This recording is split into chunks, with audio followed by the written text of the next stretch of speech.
ஆயன் ஒருவன் இருந்தான். அவன் தன்னுடைய ஆடுகளை ஆற்று பக்கம் ஓட்டிச் செல்வதை தவிர்த்தே வந்தான்.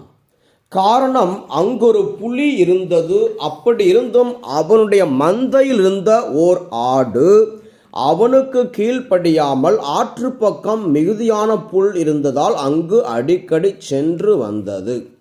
ஒரு நாள் மந்தையில் குறிப்பிட்ட ஆடு இல்லாததைக் கண்டு அதிர்ந்து போன ஆயன் அது வழக்கமாக செல்லும் ஆற்று பக்கம் அதனை தேடிச் சென்றான். அங்கே புலியானது ஆட்டிற்கு முன்பு நின்று கொண்டு, என்னுடைய பகுதிக்கு ஏன் வந்தாய் என்பது போல் அதை பார்த்து உருமி கொண்டிருந்தது. அது ஆட்டின் மீது பாய்வதற்கு முன்பாக அவன் ஆட்டிற்கு முன் விழுந்து ஆட்டினை காப்பாற்றினான். ஆம், இந்த நிகழ்வில் வருகின்ற ஆயன் கீழ்ப்படியாமையால் நடந்து கொண்ட ஆட்டினை காப்பாற்ற தன்னையே தர வேண்டியதாயிற்று. கடவுளும் கீழ்ப்படியாமல் நடந்து கொண்ட நம்மை மீட்பதற்கு தன்னுடைய ஒரே மகனையும் தர வேண்டியதாயிற்று. இன்று நாம் வாசிக்க கேட்கின்ற இறைவார்த்தை கீழ்ப்படியாமையால் எதை இழக்கின்றோம் என்பதையும் கீழ்ப்படியாமையால் எதை பெற்றுக்கொள்கின்றோம் என்பதையும் நமக்கு எடுத்து கூறுகிறது. திருவிவிலிய பின்னணி மிகுதியாக கொடுக்கப்பட்டவரிடம் மிகுதியாக எதிர்பார்க்கப்படும், மிகுதியாக ஒப்படைக்கப்பட்டவரிடம் இன்னும் மிகுதியாக கேட்கப்படும். லூக்கா 12:48. இவை ஆண்டவர் இயேசு அருளிய வார்த்தைகள். வேறு எந்த இனத்தை விடவும் ஆண்டவர் இஸ்ரேல் மக்களை அன்பு செய்தார். விடுதலை பயணம் 19:5, இணைச்சட்டம் 4:7. அதனால் அவர்கள் பதிலுக்கு ஆண்டவரை அன்பு செய்ய அழைக்கப்பட்டார்கள். அவர்களோ ஆண்டவருக்கு செவி சாய்க்காமல் அவருக்கு கீழ்ப்படியாமலும் நடந்து கொண்டார்கள்.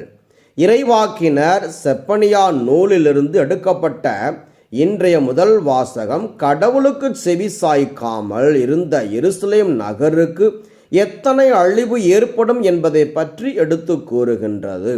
நற்செய்தி வாசகத்தில் கடவுளுக்கு கீழ்ப்படியாமல் நடந்த யூதர்களை பற்றியும் கடவுளுக்கு கீழ்ப்படிந்து நடந்த பிற இனத்தாரை பற்றியும் எடுத்து கூறும் இரு புதல்வர்கள் ஓமையை இயேசு கூறுகின்றார்.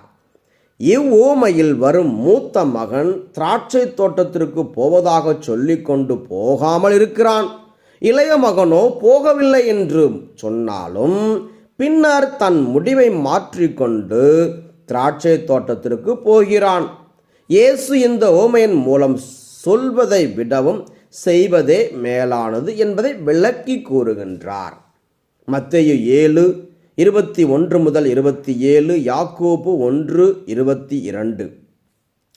கடவுள் நம்மிடமிருந்து எதிர்பார்ப்பதெல்லாம் நாம்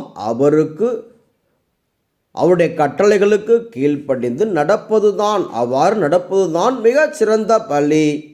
1 சாமுவேல் 15:22.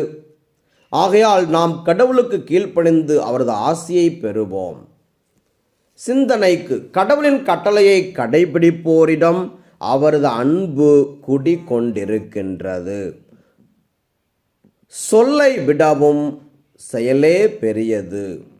கடவுளின் கட்டளை வாழ்வளிக்க கூடியது. அதனால் நாம் அவரது கட்டளையை கடைபிடித்து வாழ்வோம். சபை உரையாளர் 12:13. கடவுளுக்கு அஞ்சி நட, அவருடைய கட்டளைகளுக்கு கீழ்ப்படி, இதற்காகவே மனிதர் படைக்கப்பட்டனர்.